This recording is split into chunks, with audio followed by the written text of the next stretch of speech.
교육 생태계를 하는 제목으로 말씀을 나눕니다. 생태계란 무엇일까? 제가 사전을 찾아보니까 어떤 지역 안에 있는 생물군이 살아갈 수 있는 환경적인 요인의 종합체계, 복합체계 이렇게 되어 있습니다. 어느 지역 안에 있는 생물군이 살아갈 수 있는 환경의 종합체계, 복합체계. 그러니까 예를 들면 해양 생태계, 그리고 늪 생태계, 사막 생태계, 습 생태계, 이런 어떤 생명의 군만 아니라 도시 생태계, 경제 생태계, 교육 생태계, 이런 것들이 있을 수가 있습니다. 다시 말해서 생태계란 무엇인가가 살 수 있도록, 살아갈 수 있도록 최소한의 조건, 최소한의 배경, 환경, 상호 관계를 이루는 말이 바로 이 생태계인데, 생태계는 어느 하나가 독립적으로 존재할 수 있는 것이 아니라 서로 연결되어서 상호 의존되어서 그렇게 살아가는 환경을 바로 생태계라고 하는 것이죠. 쉽게 예를 들어서 설명하면 큰 바다 생태계, 늪 생태계, 사막 생태계, 숲 생태계, 이것은 아주 거대한 큰 생태계라면 혹 여러분의 가정에 작은 어항이 있을 거예요. 작은 어항이 있으면 그것 또한 생태계입니다. 물고기가 살아갈 수 있도록 환경을 마련한 것이죠. 물이 있습니다. 수초가 있습니다. 자갈과 모래가 있습니다. 그리고 물 안에 미생물이 있습니다. 그리고 적절한 온도와 햇빛과 또 환경들을 만들어주게 되는 것이죠. 그렇게 생태계를 잘 만들어주게 되면 그 안에 있는 모든 것들이 조화롭게 아주 균형감 있게 잘 살아가게 되는 것입니다. 더 이런 생태계를 잘 만들어주게 된다면, 더 좋은, 살기 좋은 환경을 만들어주게 되면 그 안에 있는 것들이 더욱 확대 재생산하고 발전하고 또 성장하게 되는 것이죠. 그런데 어떤 문제로 말미암아 생태계가 파괴되었다고 생각해 봅시다. 붕괴되었다고 생각해 봅시다. 자연재해라든지 산불이라든지 어떤 지진이라든지 생태계가 파괴되게 되면 그 안에 있는 생물들이 더 이상 살 수 없어서 이제 그 지역을 떠나든지 죽게 되겠지요. 그래서 이 무너진 생태계를 다시금 복원하는 데는 상당한 시간 동안 많은 시간이 걸릴 뿐만 아니라 또 물질도 돈도 막대하게 많이 이렇게 쏟아 부어야 이제 생태계가 다시금 살아가게 되는 것이죠. 여기 제 손에 이게 물컵 위에 뚜껑이지만 이것이 좋은 어떤 그 씨앗이라고 한번 생각해 봅시다. 좋은 씨앗이 있습니다. 아주 비싼 우량의 좋은 씨앗이에요. 이 좋은 씨앗도 척박한 환경에, 그리고 또 좋지 않은 그런 열악한 환경에 이 씨앗을 심으면 어떻게 될까요? 씨앗은 자랄 수가 없을 거예요. 그리고 자라다가도 이내 죽고 말 것입니다. 마태복음 13장에 보면 4가지 밭의 비유가 나옵니다. 길가밭, 돌짝밭, 가시밭, 그리고 옥토밭. 이 4가지 밭에 떨어진 씨앗은 다른 씨앗이 아닙니다. 똑같은 씨앗이 4종류의 밭에 떨어지게 되는 것이죠. 그런데 가시밭과 돌짝밭과 그리고 길가밭은 그 환경이 씨앗이 뿌리를 내리고 자랄 수 없는 척박한 환경이기 때문에 열매를 맺지 못하지만, 옥토와 같은 좋은 환경에 떨어진 씨앗은 이내 100배, 60배, 30배의 풍성한 결실을 맺게 된다, 이렇게 기록하고 있습니다. 오늘 말씀을 통해서 어제는 이제 우리 주일학교 아이들이 노예 성경고사 및 찬양 율동대회를 참여하였고, 또 오늘은 그 발표했던 내용들을 가지고 오후 예배 때 온 교우들에게 발표하고 축하하는 그런 시간들을 가지게 됩니다. 그리고 지난주에 이어서 오늘 제1회 중앙백선생이라는 교사 세미나를 계속 진행되게 됩니다. 그런 즈음에 우리 주일학교를 자녀들을 위한 말씀으로 함께 나누기를 원합니다. 이렇게 한번 생각해 봅시다. 주일학교 좋은 씨앗이 우리 주일학교라고 생각을 한번 해보세요. 미래의 소망이 담겨있는 다음 세대, 우리의 자녀들이 좋은 씨앗이라고 했을 때에 아무리 우리의 자녀들이 좋은 제목감이라 할지라도, 그리고 아름답고 귀한 존재라 할지라도 열악한 환경에 우리 아이들이 내던져지게 된다면, 아주 척박한 환경에 우리 아이들이 내몰리게 된다면, 우리 아이들은, 다음 세대는 살아날 수가 없고 성장하고 자랄 수가 없는 것이죠. 그렇기 때문에 우리의 주일학교가 새롭게 변화되어지고 놀랍게 성장하고 건강하게 부흥하고 발전하기 위해서는 제일 먼저 환경이 마련되어야 하고, 토양이 준비되어야 하고, 밑바탕이 먼저 마련되어야 하는데, 그것이 바로 교육 생태계라는 것입니다. 여러분, 오늘날 우리 주일학교 환경이 대단히 열악하고 또 주일학교가 위기에 있는 것은 여러분 다 아시죠? 위기에 있다라는 이 위기의식을 우리는 제일 먼저 강하게 느낄 수 있어야 합니다. 주일학교 우리의 자녀들이 지금 심각한 문제 상황에 있구나, 처절하게 이런 문제의식을 먼저 1단계에서는 느껴야 하고, 그리고 그 심각성을 느꼈다면 이제는 남은 과제는 어떻게 대응할 것인가, 주일학교 우리의 자녀들, 다음 세대들을 위해서 우리는 어떻게 준비하며 나아갈 것인가 하는 과제가 남게 되는 것이죠. 이렇게 생각해 봅시다. 당뇨병 환자가 있습니다. 의사 선생님 말씀하시기를 당신은 심각한 당뇨병 환자입니다. 당신은 음식 조절을 잘 해야 합니다. 그리고 자기 관리를 잘 해야 합니다. 그렇지 않으면 심각한 이 당뇨병으로, 합병증으로 당신은 큰 어려움을 당할 수 있습니다. 이렇게 경고를 해줬어요. 그런데 스스로는 어떻게 생각하냐면 위기의식이 없는 거예요. 당뇨병 환자임에도 불구하고 심각한 위기의식을 못 느끼기 때문에 음식 조절을 하지 않습니다. 그리고 자기 관리를 하지 않습니다. 그러면 어느 날 아주 큰 위험에 직면하게 되는 것이죠.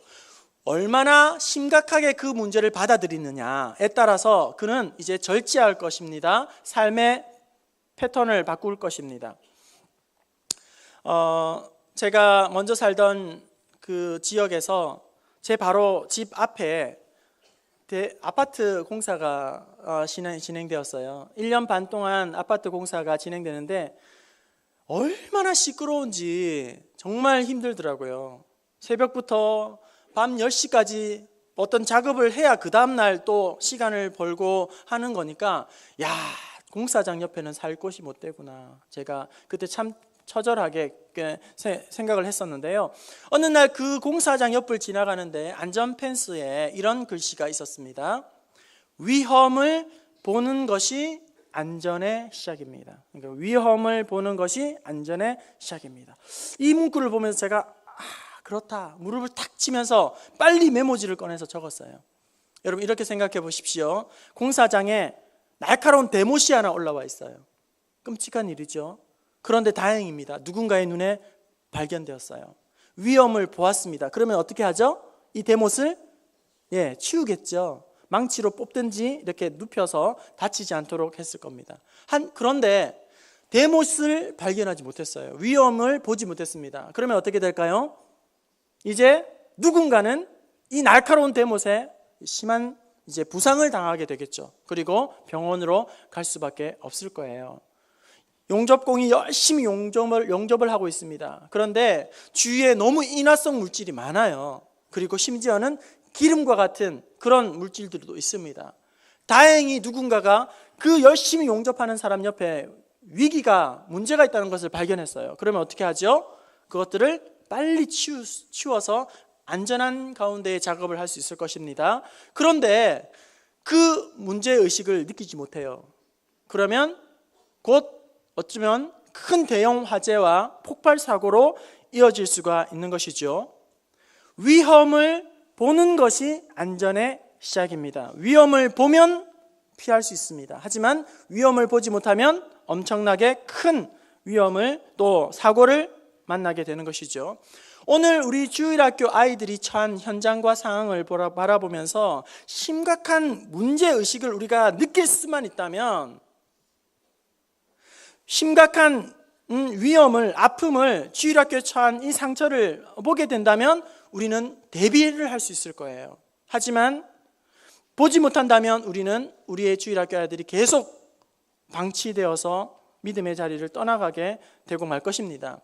2020-2040 한국교회 미래지도라는 책을 쓴 교회 미래학자 최윤식 목사님이 말하기를 2050년도가 되면, 그러니까 지금부터 한 30년 이후가 되죠. 2050년도가 되면 기독교 인구가 오늘 그냥 800만 명이라고 생각해 봅시다. 30년 후에 이대로 가게 된다면 800만 명은 이제 300만으로 줄어들 것이다. 이렇게 이야기를 했어요. 절반 이하의 수준으로 줄어들 것이다. 그리고 교회 주일학교 부서는 15만에서 40만으로 급감하게 될 것이고, 한국 교회가 교단을 초월해서 지금은 6만 5천 개의 교회가 있다고 합니다. 그런데 30년 후에 이대로 가게 되면 한국 교회는 반도막이 날 것이다. 절반 이하로 줄어들게 될 것이다. 이렇게 예측을 한 바가 있습니다. 여러분, 동인천 노회, 우리 소속되어 있는 동인천 노회에 주일학교가 없는 교회가 50%가 넘습니다. 현재 주일학교가 없는 교회가 50%가 넘어요. 이제 30년 후에 그 교회는 어떻게 될까요? 주일학교가 없는 교회가 30년 후가 됩니다. 그러면 어떻게 될까요? 그 교회는 사라지는 겁니다. 없어지는 거예요. 문을 닫을 수밖에 없는 것입니다. 미래를 준비하지 않으면 머지않는 장래에 주일학교에 쇼크를 당하게 될 겁니다. 내일을 준비하지 않으면 내일의 교회는 이제 텅텅 비게 될 것입니다. 여러분, 주일학교는 교회의 모판이고 교회의 내일이고 교회의 소망입니다.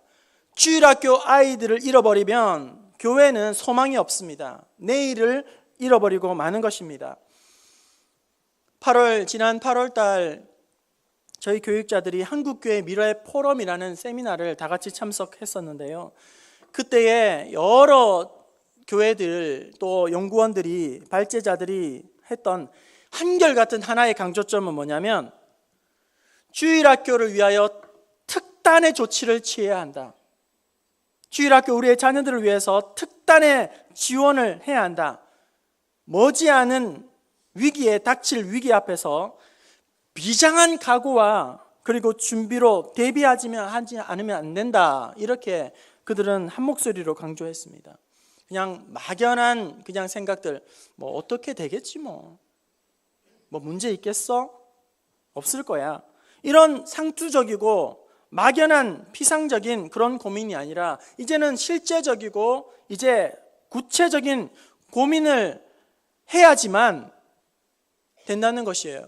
교회는 할 수만 있으면 모든 역량을 이제는 주일학교에 쏟아 부어야지만 소망이 있다는 것입니다. 최악의 상황을 가정해서 이제 특단의 조치를 취하지 않으면 교회의 내일은 장담할 수가 없다고 그렇게 이야기를 하는 것입니다. 주일학교가 위기다. 우리의 자녀들의 현장이 어렵다. 힘들다. 이 사실을 여러분 부인할 사람은 아무도 없을 것입니다. 모두 다 공감할 것입니다. 그런데 여러분, 공감하는 것으로 끝나면 안 되는 것이죠. 그래, 맞아. 그럴 것 같아. 이 정도로 끝나면 되는 것이 아니라 처절하게 공감했다면 이제 한 가지 더 우리가 실천해야 합니다. 그것은 무엇인가? 2단계는 이런 위험을 극복하기 위해서는 몇 사람만 고군분투해서는 안 된다는 거예요. 몇 사람 특정인이 열심을 낸다고 해서 이 싸움을 감당할 수가 없다는 것입니다. 모두가 함께 마음을 모아 힘을 모아서 이 일에 같이 노력하지 않으면 이 위기를 결코 헤쳐나갈 수가 없다는 것입니다. 여러분, 주일학교를 살리기 위해서는 단방약은 없습니다. 그리고 알라딘의 요술램프 지니처럼 뿅 하고 이 문제를 해결할 수가 없어요. 그리고 1년, 2년 쌈박하게 열심히 주일학교를 하면, 집중하면 이 문제가 해결되는 것도 아닙니다. 우리의 몸이 머리를 중심으로 모든 것이 유기체적으로 연결되어 있는 것처럼 주님의 몸된 교회는, 우리 주일학교 자녀들도 우리가 함께 이 일을 감당하지 않으면 함께 흥하든지 함께 세하든지 둘 중에 하나인 것입니다. 주일학교에만 우리 선생님들만 부서장들만 그렇게 죽어라고 한다고 해서 이 문제가 달라지거나 변화되는 것이 아니라 주 안에서 우리가 함께 노력하고 환경을 만들고 토양을 만들고 생태계를 만들어야지만 우리의 다음 세대들이 건강하게 세워지게 된다는 것입니다. 빌 클린턴 대통령이 재임할 당시에 아내 힐러리와 함께 있었던 아주 재미난 그런 일화가 있습니다. 빌 클린턴 전 대통령이 주유소에서 일하는 힐러리의 전 남친을 우연히 마주치게 되었어요. 그리고는 이 빌 클린턴 전 대통령이 힐러리에게 넉살을 부리면서 아주 너스레를 떨면서 이렇게 이야기를 하는 겁니다. 힐러리, 당신이 만약 저 남자와 결혼했다면 당신은 지금 주유소에서 있었겠지? 이렇게 빌 클린턴이 이야기를 하는 거예요. 그때 힐러리가 여러분 뭐라고 이야기하는지 아십니까? 조금도 망설이지 않고 이렇게 이야기하는 거죠. 아니, 저 사람이 대통령이 되었을 거야. 여러분 너무 멋있지 않습니까? 예. 대통령도 혼자 잘나서 되는 것이 아니라는 거죠. 아무리 대단하고 뛰어나도 혼자서는 되지 않는다는 거예요. 여기에는 두 가지 교훈이 있습니다. 남편은 아내하기 나름이다. 예. 그리고 혼자서는 죽어다 깨나도 안 된다 하는 거예요. 혼자서는 안 된다. 지금 참 유명한 그런 좋은 교회로 알려진 분당 우리교회 이찬수 목사님, 여러분 한 번씩은 다 이름은 들어보았을 것입니다. 분당교회 이찬수 목사님이 사랑의 교회에서 중고등부하면서 엄청난 부흥과 성장으로 우리 한국교회의 그런 또 이름을 날리지 않습니까? 그렇게 이제 부흥을 한참 이렇게 하고 있을 때에 이찬수 목사님이 먼저 섬기던 교회가 부산에 있던 교회이거든요. 그 부산의 장로님들이 사랑의 교회를 탐방하러 오신 거예요. 그리고는 이찬수 목사님을 만나서 이렇게 하소연을 하는 겁니다. 이 목사님 참 서운합니다. 아니 장로님, 뭐가 서운하시다는 거예요? 목사님, 저희와 함께 사역하실 때는 그렇게 열심히 하지 않았지 않습니까? 서울에 왔다고 이렇게 열심히 하고 부흥할 수 있습니까? 참 서운합니다. 이렇게 이야기했더니만 이찬수 목사님 하시는 말씀, 저는 똑같이 했습니다. 부산에 있을 때 저도 똑같이 했습니다. 이게 무슨 말일까요?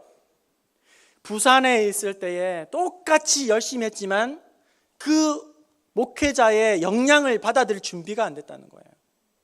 뭘 하려고 하면 자꾸 막는 거예요. 못하게 하는 거예요. 안 된다는 거예요. 할 수 없다는 거예요. 그래서 똑같이 했지만 그 속에는 부흥하는 은혜가 없었고, 서울에 사랑의 교회 왔더니 마음껏 역량을 발휘할 수 있도록 토양이 갖추어져 있다는 거예요. 그래서 마음껏 그 일을 하면서 큰 지금 또 목회를 그렇게 잘 감당을 하고 있지 않습니까? 구약 신명기 6장 5절 7절 말씀, 너는 마음을 다하고 뜻을 다하고 힘을 다하여 내 하나님 여호와를 사랑하라. 오늘 내가 내게 명한 이 말씀을 내 마음에 새기고 내 자녀에게 부지런히 가르치라 말씀합니다. 부모님들에게 집에 있을 때나 길을 갈 때나 누워 있을 때나 일어섰을 때나 자녀에게 신앙의 말씀을 잘 가르치라 하는 거예요. 오늘 성경 본문 말씀 잠언 22장 6절에 마땅히 행할 길을 아이에게 가르치라. 그리하면 늙어서도 그것을 떠나지 아니하리라 말씀합니다. 여러분, 내 자녀의 신앙 교육에 있어서 부모의 도움이 절대적으로 필요된다는 거예요. 내 자녀를 신앙으로 잘 양육하기 위해서 부모의 역할이 결정적이라는 사실입니다. 자녀의 신앙에 관한 한 부모가 그 믿음이 중심을 잘 잡지 못하면 내 자녀의 신앙의 교육은 물 건너가는 것입니다. 그렇기 때문에 주일 학교보다 더 중요한 것은 주일날 드리는 주일학교 월화수목금토일 토까지 가정에서 드리는 주중학교가 더 중요하다는 것이에요. 여러분, 우리 주일학교 아이들이 분반 공부 시간이 몇 분인지 아십니까? 한국교회 평균 20분 채 하지 못하는 교회가 56%. 20분을 채 우리 아이들 공과 공부를 하지 못하고 있습니다. 그리고 출석 부르고 뭐 친구야 반갑다 이렇게 뭐 간식 먹고 이러면 우리 아이들 말씀을 배우는 시간은 고작 몇 분밖에 되지 않는 거예요. 분반 공부 시간이 30분이 넘는 교회는 대한민국에서 1.8%밖에 없다고 합니다. 우리 아이들이 말씀을 배우는 시간이 절대적으로 너무나도 희박하고 결핍되어 있다는 사실입니다. 이 위험에 처한 주일학교가 부흥되기 위해서 담임 목사가 일방적으로 제대로 하라고 지시하기만 하면 되는 것이 아니죠. 담임 목사뿐만 아니라 주일학교 교육위원회와 그리고 주일학교 우리 선생님들과 그리고 우리의 가정의 부모님들이 다 같이 한마음 한뜻이 되어서 이 아이들을 가르치고 양육하고 토양을 만들고 환경을 만들어서 그들을 하나님 앞에 섬기지 않으면 이 싸움은 결코 이루어질 수 없는 싸움이라는 것입니다. 주일학교를 어떻게 하면 부흥할 수 있을까요? 현수막을 크게 붙이고 시간대마다 구호를 외치고 이벤트를 벌리고 이런 것으로 되는 것이 아니라 온 교회가 거기에 방향을 맞추고 역량을 다 집중해서 달라붙어야지만 우리의 다음 세대들이 간신히 믿음으로 자랄 수 있다는 것입니다. 당회에서 우리 장로님들이 의사결정을 하는 가운데에서도 어떻게 할까 이렇게 할까 저렇게 할까 의사결정의 가운데에서 이렇게 하시면 돼요. 이 일이 우리 주일학교 아이들에게 도움이 되는 것인가 안 되는 것인가? 도움이 된다? 그러면 그거 하면 되는 거예요. 시설을 확충한다거나 뭔가를 산다거나 이것이 주일학교에 도움이 된다? 그거 하면 되는 거예요. 이것을 한다고 해서 주일학교에 도움이 안 된다? 관계가 없다? 그거 안 하면 되는 거예요. 단순합니다. 이제 무언가를 결정할 때에 우리의 자녀들에게 유익한가? 도움이 되는가? 이렇게 생각해서 그것이 필요하면 그거 하면 되는 거예요. 아무리 상황이 심각해도 아무리 교회가 마이너스 성장을 할 가능성이 지배적이고 농후하다 할지라도 사람을 키우는 교회는 살아남는다. 사람을 양육하는 교회는 살아남는다. 이 사실을 우리는 기억하고 이제 당장 열매를 거두려고 하는 것이 아니라 10년 후에 20년 후에를 걱정하면서 염려하면서 기도하면서 교육의 생태계를 우리가 다시금 회복하는 이 일에 전심전력을 다해야 한다는 것입니다. 저는 교회에 부임하고 나서 매월 첫날 드리는 월삭 새벽기도회를 매주 첫 번째 주일 토요일 날 드리는 온 가족 새벽기도회로 그렇게 바꾸었어요. 그리고 시간도 5시에서부터 5시 20분으로 다소 늦추었습니다. 여러분 의도가 무엇일까요? 우리 어른들만 참석하는 그런 기도회가 되는 것이 아니라 온 가족들이 함께 동참해서 우리 아이들 여러분 신앙이 언제 자라는지 아십니까? 믿음과 신앙 책을 주면 우리 아이들 자라게 될까요?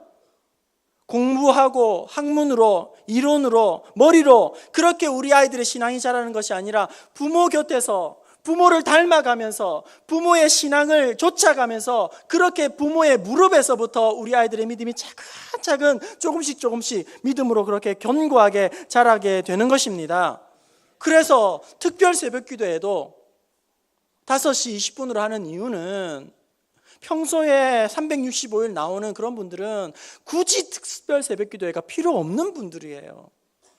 왜 특별 새벽 기도를 하냐면 평소에는 전혀 나오지 못하던 분들, 새벽 기도가 하고 완전히 담 쌓았던 분들, 이번 짧은 기간 동안 하나님 앞에서 새벽 제단 쌓고자 우리의 자녀들과 함께 무릎으로 나아가고자 결단하고 나아가는 그런 시간이 바로 특별 새벽 기도인 것입니다. 이 귀한 시간을 여러분 허투루 그냥 흘려보내지 마시기를 바랍니다. 교회에 허락하신, 우리 가정에 허락하신 내 자녀들의 신앙을 위해서 하나님이 주신 특별한 선물이라는 시간을, 기회라는 것을 여러분 기억할 수 있기를 바랍니다. 제가 젊지만 제가 어렸을 때만 해도 중학교 올라가면서 어른 예배 같이 드렸어요. 저는 그렇지 않습니까? 중학생만 되면 다 반사하고 어른 예배 드리고 찬양대에 앉아서 어른들하고 같이 했다니까요. 그러면서 졸고 몸을 비틀고 그렇게 자라면서 신앙의 뿌리가 깊이 새겨지는 것이죠. 미래학자 최윤식 목사님, 교회의 쇠퇴를 막을 수 있는 3가지 방법이 있다. 교회는 이 3가지 씨를 뿌려야 한다, 이렇게 이야기했습니다. 첫 번째, 전도해야 한다. 그렇죠, 전도 열심히 해야 됩니다. 두 번째, 출산을 장려해야 된다. 새가족, 우리 가정이 아이를 많이 낳으면 교회가 부흥할 수 있겠죠. 세 번째, 신앙의 세대를 계승해야 한다, 그렇게 이야기를 했어요. 그런데 여러분, 첫 번째 전도 쉽습니까? 이 시대의 전도 얼마나 어려운지 몰라요. 교회에 대한 미담보다 교회에 대한 부정적인 이미지가 얼마나 인터넷상으로 많이 넘치는지 몰라요. 그리고 신천지를 비롯한 이단이 판을 치면서 전도하기가 겁나는 시대가 되어버렸습니다.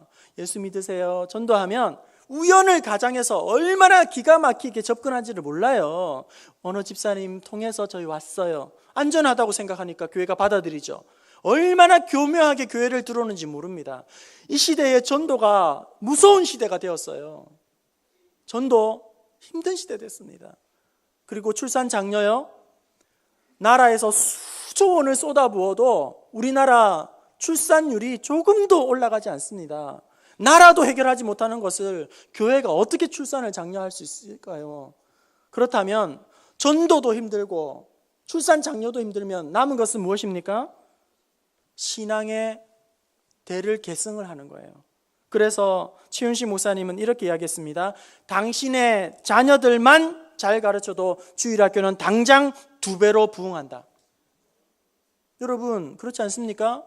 내 자녀들만 교회에 나와도 교회는 당장 2배로 부흥한다는 거예요. 여러분의 자녀들 지금 어디에 있습니까? 무엇을 하고 있습니까? 주일학교가 부흥하고 또 주일학교가 다시금 살아나기 위해서는 그 첫 번째 요인이 무엇인가? 바로 주일학교의 생태계를 다시금 복원하고 회복하는 일에 우리가 다 같이 마음을 다 쏟아야 한다는 것입니다. 이제 말씀을 마치려고 합니다. 저의 설교의 제목은 교육 생태계를 입니다. 여러분, 이 제목이 조금 이상하지 않습니까? 뭘 말을 하다가 만 것처럼 그렇게 끊어져 있지 않습니까? 교육 생태계를. 이 제목은 닫혀있는 문장이 아니라 이제 열려있는 문장이에요. 미완성 문장입니다. 이제 이 교육 생태계를 우리는 어떻게 하면 좋을까요? 여러분, 어떻게 되기를 원하십니까? 이 교육 생태계가 이제는 2가지 방향으로 가능성이 열려 있습니다. 하나는 우리 부평중앙교회는 교육 생태계를 살려내었다. 교육 생태계를 은혜 가운데에 기가 막히게 회복시켰다. 교육 생태계가 이제는 놀랍도록 회복되어서 하나님 기적 같은 은혜를 우리 부평중앙교회에 주셨다. 이런 긍정의 방향으로 나아갈 수도 있고, 반대로 부평중앙교회는 교육 생태계를 그대로 방치했다. 교육 생태계의 문제를 안이하게 생각하여 망쳐버렸다. 교육 생태계가 붕괴되어서 회복 불가능한 지경이 되어버려 이제는 끝이 나버렸다. 여러분, 어떤 결론으로, 방향으로 나아가기를 원하십니까? 이 미완성된 문장에 오늘 우리가 어떻게 접근하느냐에 따라서, 어떤 태도와 대응을 하느냐에 따라서 오늘 우리 부평중앙교회의 내일이 바뀌고 우리의 자녀들의 미래가 결정된다는 사실입니다. 계속 이대로 표류하고 추락하는 것을 그저 지켜만 볼 것인가? 아니면 이 침체의 쇠퇴의 고리를 끊어버리고 이제는 기가 막힌 반전과 역전의 일이 일어나 부흥의 바람을 타고 나아가는, 그래서 이 부평중앙교회를 통해서 우리의 자녀들의 가정이 복을 받고 이제 인천 지역과 한국에 획을 듣는 그런 아름다운 교회가 될 것인가? 오늘 우리가 어떻게 하느냐에 따라서 물꼬가 바뀌게 될 것입니다. 바라기는 온 교회 성도들이 어떻게 되겠지 뭐, 별 문제 없겠지 뭐, 그렇게 구경꾼처럼 수수방관하는 것이 아니라 한 마음 한 뜻이 되어서 똘똘 뭉쳐서 우리 부평중앙교회 다음 세대를 위한 교육 생태계를 건강하게 회복시키는 이 일에 우리의 마음과 생각과 기도를 다 쏟아부어서 지금보다 10년 후에 아니 20년 후에 50년 후에는 더욱더 부흥성장하고 우리 부평중앙교회가 아이들의 소리로 가득가득 넘쳐나는 그런 복된 교회, 이 시대에 선교의 사명을 완수하는 부흥의 세대가 될 수 있는 그런 역사를 경험하는 복된 교회 될 수 있기를 주님의 이름으로 축원합니다.